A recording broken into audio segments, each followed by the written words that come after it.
Amados hermanos, feliz día del Señor. Vamos a continuar hoy en nuestra exposición de Lucas, pero antes de comenzar con el pasaje que hemos leído en el versículo 23, capítulo 23, versículos del 39 al 43, quisiera, como ha hecho en Vinaroz, recordar algo que dijimos al principio cuando empezamos con el Evangelio de Lucas, y es ver un panorama general del libro de Lucas. Un libro de Lucas, un evangelio que nos habla de la humanidad de Jesús, nos habla de la perfección de Jesús encarnada, declarada al mundo. Nos habla de la hombría y la humanidad esenciales de Cristo, que se ven continuamente a lo largo de todo este evangelio. Y señalábamos que la clave del evangelio la encontramos muy bien explicada o concentrada, condensada en un versículo. Y este versículo es el que encontramos en el capítulo 19, versículo 10. Y este versículo nos establece una reseña útil para comprender el desarrollo de todo el libro. Dice así este versículo: el Hijo del Hombre vino a buscar y a salvar lo que se había perdido. En este versículo vamos a ver ahora, encontraremos una estructura y unas divisiones que se corresponden también al Evangelio, al resto del Evangelio. En la primera sección encontramos la referencia en la frase el Hijo del Hombre vino. Y el principio del Evangelio, desde el primer versículo hasta el capítulo 4 y versículo 13, Lucas nos muestra cómo Jesús se hizo hombre, y también allí nos incluye su genealogía. La segunda sección de este Evangelio la encontramos en la referencia que dice a buscar. El Hijo del Hombre vino a buscar. Y aquí vemos la segunda sección de este Evangelio, que dice que el ministerio terrenal del Señor consistió principalmente en buscar con dedicación a las personas y establecerse en su corazón, y así poder penetrar hasta lo más profundo de nuestras emociones, de nuestros pensamientos y de nuestros sentimientos. Esta sección intermedia de Lucas es la que nos abarca desde el capítulo 4 y versículo 14 hasta llegar al capítulo 19, versículo 27. Y aquí encontramos a Jesús buscándonos y poniendo su dedo donde más nos duele, en nuestra vergüenza y en nuestras motivaciones. Y también tocando nuestro ser con su poder sanador. Es en esta sección cuando Jesús lleva a cabo su ministerio entre la gente.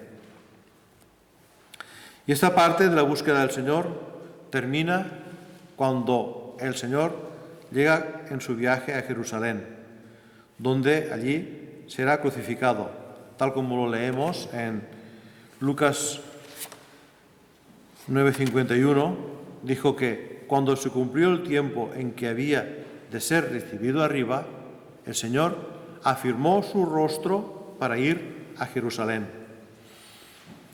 Y el registro de su viaje a Jerusalén, hermanos, nos ocupa los capítulos del 9 al 19 y relata una cantidad de incidentes importantes que ocurren durante ese trayecto. Y la tercera sección la vemos reflejada en la frase que dice que vino a buscar y a salvar a los que se había perdido. A salvar lo que se había perdido. Finalmente, el Señor avanza hacia el último acto del drama de su vida: salvar la humanidad por medio de la cruz y la resurrección. En Lucas 19:28 leemos que, dicho esto, iba delante subiendo a Jerusalén, Y este versículo marca el final de su búsqueda y el comienzo de su obra de salvación. Introduce la última sección del libro en la cual el Señor Jesús, última sección del libro en la que estamos ahora precisamente, en la que el Señor va al templo, del templo luego va al Monte de los Olivos y del Monte de los Olivos es llevado ante Pilato y después el Señor Jesús es llevado a la cruz, a la tumba y finalmente resucita. Esta es la última sección. Es un breve panorama del libro de Lucas que lo encontramos en este versículo. Lo nombramos al principio de nuestros estudios sobre Lucas y me ha parecido bien recordarlo una vez más hoy. Vamos ya a nuestro texto para hoy, que se encuentra en Lucas, capítulo 23, que he sido leído, versículos del 39 al 43.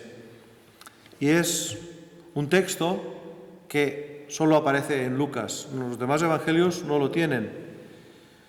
Pero Lucas, como es el evangelio más largo, incluye también algunas veces algunas secciones que no están en los otros evangelios. Y a pesar de que solo está en Lucas, este texto es muy conocido, porque en sí el mismo texto lleva mucha carga emocional, pero también lleva mucha carga teológica. Esta historia que nos relata Lucas, del malhechor arrepentido, es una historia que ha sido de mucha esperanza y alivio para muchos. Y en ella vemos como momentos antes de morir, este malhechor tuvo la oportunidad de arrepentirse. Y esta oportunidad de arrepentirse se la dio Dios. No es que la buscara él. Nadie puede, como él, ser un ejemplo más verdadero de la inmensa gracia de Dios. El Señor quiere que vayamos a Él y por eso nos llama. Incluso puede hacerlo hasta en el último momento, porque Él es paciente con todos. Y el Señor puede salvar aún en el último suspiro de vida. Pero cuidado, hermanos, no pensemos en esto que pueda ser una excusa. No sé si lo habéis oído alguna vez vosotros a alguien decir, bueno, puedo vivir como quiera y al final arrepentirme y ser salvo. No, esto no puede ser una excusa, porque esto no sería ni moral, ni lógico y además no serviría de nada. Lo cierto, hermanos, es que Dios nos da conocimiento a todos de su ser, conocimiento de su plan para cada uno de nosotros. Dios se revela en nuestras vidas. Él se revela a nuestro entendimiento, a nuestra conciencia y cuando lo cree oportuno, para que todos tengan conocimiento, porque quiere que nadie perezca. El apóstol Pedro nos dice en su segunda epístola, capítulo 3, versículo 9, que Él, Dios, es paciente para con todos, no queriendo que nadie se pierda. Y en esto, hermanos, en esta voluntad de Dios vemos la inmensa gracia que tiene Él, porque Él se da a conocer, se revela al mundo, quiere salvarnos y al final viene a vivir entre nosotros para hacer su obra salvífica. Como decíamos, Él vino a buscar y a salvar lo que se había perdido. Esa es la verdadera obra de Jesús. Hermanos, las bases teológicas que se desprenden de este relato son muy significativas y de gran importancia para la comprensión del plan de Dios. Es de gran apoyo para comprender la perfecta gracia de Dios. Hay una cosa que dijo también un predicador que se llamaba Enrique Tindegard. Dice que sabemos de un caso de alguien que se convirtió a las puertas de la muerte para que nadie desespere. Pero es solo un caso para que nadie se confíe. Debemos estar atentos al llamado del Señor. Su gracia viene, pero nosotros debemos estar atentos cuando Él se revela. Y esto, cuando se revela la primera vez, ya debemos hacer este énfasis. Al que recibe la palabra del Señor. No esperar a otro día. Vamos a ver los primeros pasos, los primeros 3 puntos que tenemos para este sermón de hoy. Y el primer punto, vemos que Dios muestra su soberanía salvando a los pecadores. Al salvar a los pecadores. En primer lugar, destacamos en este pasaje la soberanía de Dios al salvar a los pecadores. Y aquí vemos que hay 2 malhechores que fueron crucificados junto al Señor. Uno a su izquierda y el otro a su derecha. Los 2 estaban cerca de Jesús. Los 2 fueron testigos de lo que ocurrió durante las largas horas que permanecieron en la cruz. Vieron y oyeron todo, los 2 por igual. Y al igual que Jesús, ambos estaban clavados en la cruz y a punto de morir, con profundo dolor y con agonía. Los 2 por igual eran malvados pecadores y necesitaban del perdón divino. Pero hermanos, solo uno de ellos 2 se arrepintió y reconoció su condición. Dice, nosotros recibimos lo que merecieron nuestros hechos. Luego creyó, clamó a Jesús pidiendo misericordia y fue salvo. Y el otro malhechor siguió como había vivido, endurecido, sin fe, ni arrepentimiento, sin creer. La pregunta que nos hacemos es, ¿cómo es que bajo las mismas circunstancias uno se convierte y el otro permanece muerto en sus pecados? Los 2 por igual han visto y oído el mismo sermón. Uno reacciona con indiferencia y otro reconoce su pecado y acude a Cristo. La única respuesta que tenemos es que es la soberanía de Dios al salvar. En el capítulo 11 de Mateo, Jesús nos habla de la soberanía de Dios y nos dice que en un contexto de predicación y salvación, que es la soberanía de Dios aplicarla para salvación porque es como a Él le agrada. Dice, sí, Padre, porque así te agradó. Se revela a sí mismo en soberanía. Y nuestro deber, hermanos, es claro. Con reverencia y humildad hemos de usar todos los medios de los que Dios ha dispuesto a nuestro alcance, para el bien de todas las personas, deseando, igual que deseaba el Señor Jesús, su salvación, deseando el bien del prójimo. El mayor bien que podemos desear al prójimo es su salvación. Debemos, hermanos, en nuestros hechos y de corazón, seguir la voluntad del Padre, expuesta en su palabra. Sobre todo recordemos una cosa muy importante, que la soberanía de Dios nunca tuvo el propósito de acabar con la responsabilidad humana. Debemos, al igual que el Señor, predicar las buenas noticias a tiempo y fuera de tiempo. Ahí se manifiesta también la soberanía de Dios. Vamos a nuestro segundo punto, que nos habla de la necesidad del arrepentimiento para salvación. Versículos del 40 al 42, voy a leerlos para vosotros. Lucas 23 del 40 al 42, dice, respondiendo el otro le reprendió diciendo, ¿ni aún temes tú a Dios estando en la misma condenación? Nosotros, a la verdad, justamente padecemos porque recibimos lo que merecieron nuestros hechos. Mas hablando de Jesús, dice, ningún mal hizo. Y dijo a Jesús, acuérdate de mí cuando vengas en tu reino. Es usual que mientras leemos este pasaje resaltemos que el malhechor fue salvo justo antes de morir. Pero debemos poner más atención al momento, al hecho de su arrepentimiento. Este es el punto principal de nuestro pasaje. Las claras y bien definidas evidencias del arrepentimiento. Este es el punto principal que vamos a desarrollar hoy. Las claras y bien definidas evidencias del arrepentimiento.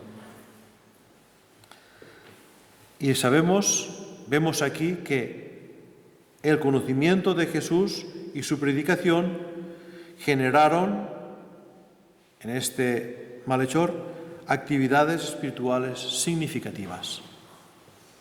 Generaron en él actividades espirituales significativas. ¿Cuáles son esas actividades espirituales significativas? Generaron en él arrepentimiento, generaron fe, generaron confesión. Si ponemos un poco más de atención, veremos cuáles son esas evidencias del arrepentimiento de este malhechor. En primer lugar, vemos su arrepentimiento cuando se preocupa por la maldad de su compañero al injuriar a Jesús. Él le dijo: ¿ni aún temes tú a Dios estando en la misma condenación? ¿Tú no tienes temor a Dios, como él sí que tenía? Tú no temes a Dios, pero yo sí temo a Dios. En segundo lugar, vemos el pleno reconocimiento de su propio pecado. Vemos la confesión que hace él. Dice: nosotros, a la verdad, justamente padecemos porque recibimos lo que merecieron nuestros hechos. Tú, que estás allí, no reconoces tu pecado, pero yo sí que reconozco mi pecado y lo confieso. Eso es lo que decía el malhechor arrepentido. Y en tercer lugar, también hace una clara confesión de la inocencia de Jesús, cuando dice: este ningún mal hizo. ¿No ves que Jesús está aquí siendo inocente? En cuarto lugar, vemos su fe en el poder de Jesús para salvarle. Se dirigió hacia un crucificado como él, pero le reconoció como Señor, le reconoció como Rey, declarando su fe en el reino de Jesús. Dice: cuando vengas en tu reino. Le confesó como Rey: eres mi Rey. Y luego, en quinto y último lugar, vemos su oración y su ruego. Clamó a Jesús y, colgando de la cruz, pidió ser recordado para él en el reino, para el reino. Y le bastaba con ser recordado. Esto ya le aseguraba estar en el reino de Dios, el ser recordado. Acuérdate de mí cuando vengas en tu reino. Hermanos, todas estas palabras no convencieron al otro ladrón, pero revelaron lo que sí que había en su corazón. En su corazón había fe, confesión, arrepentimiento, todo a la vez, en un momento. Reconoció su pecado y se aferró a la promesa de Jesús. De cierto te digo, hoy estarás conmigo en el paraíso.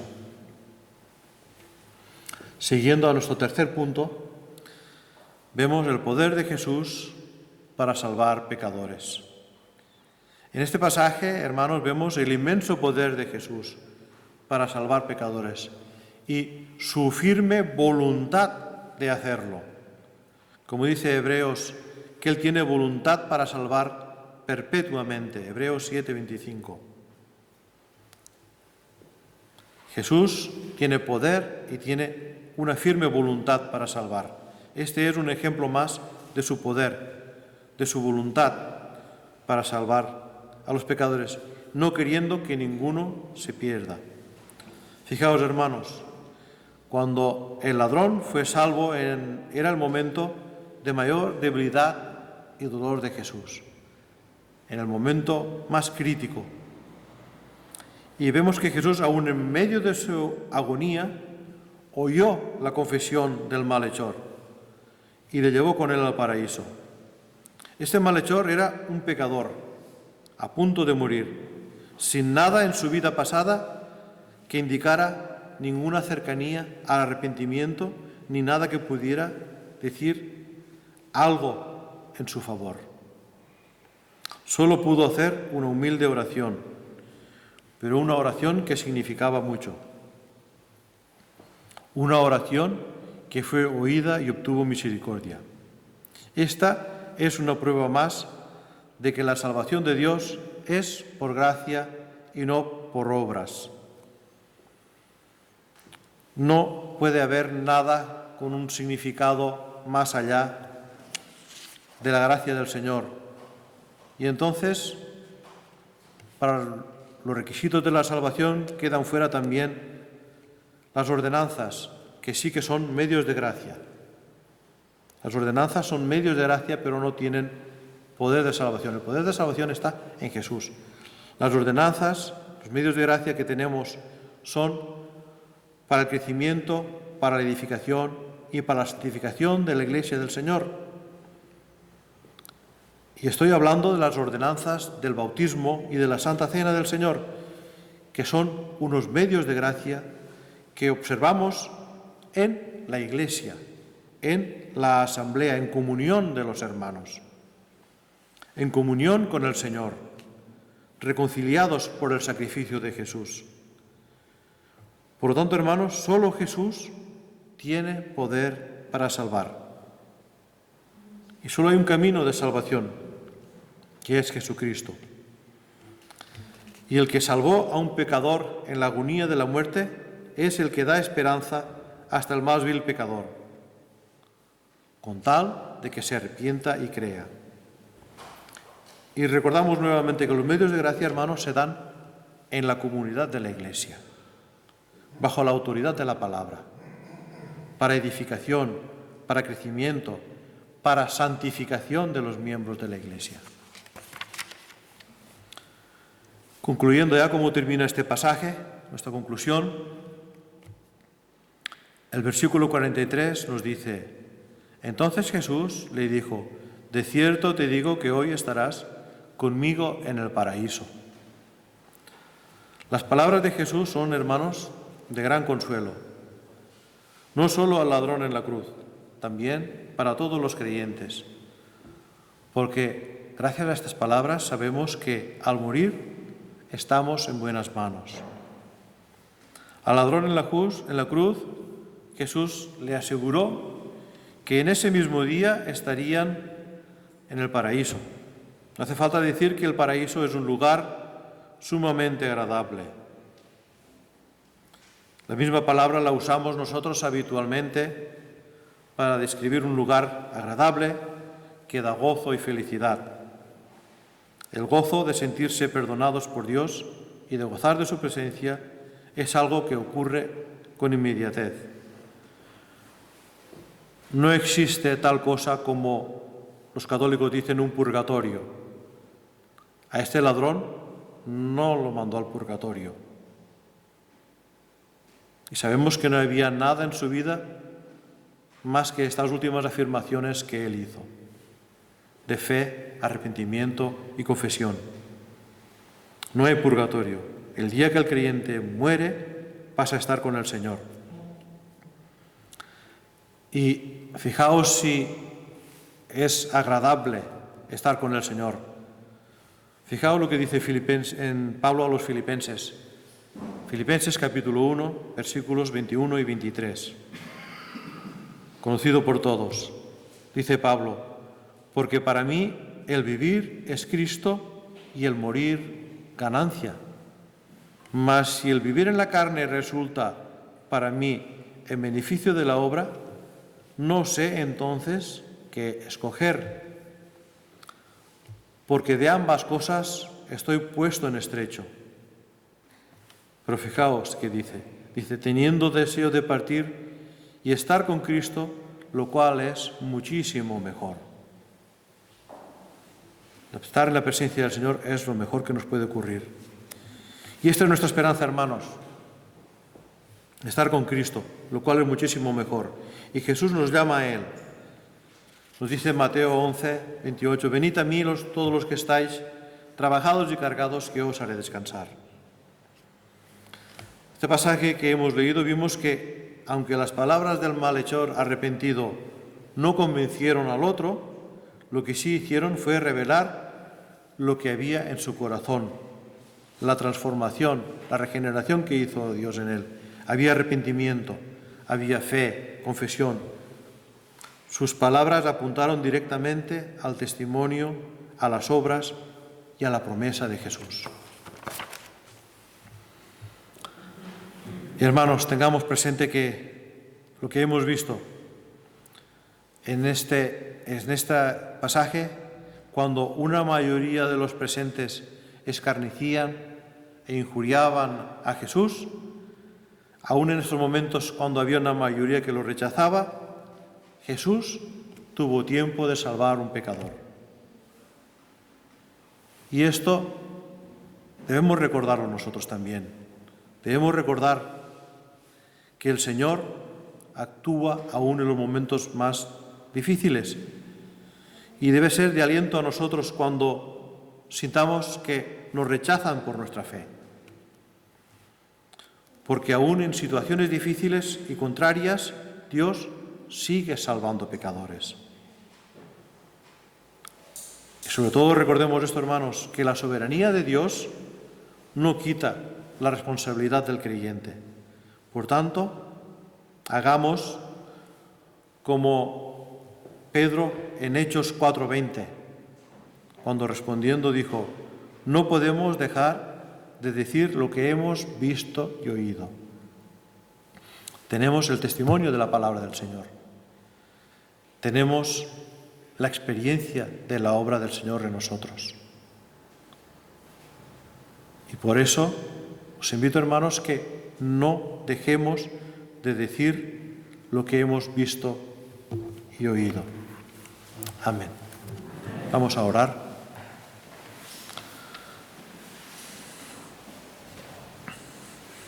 Nuestro Padre que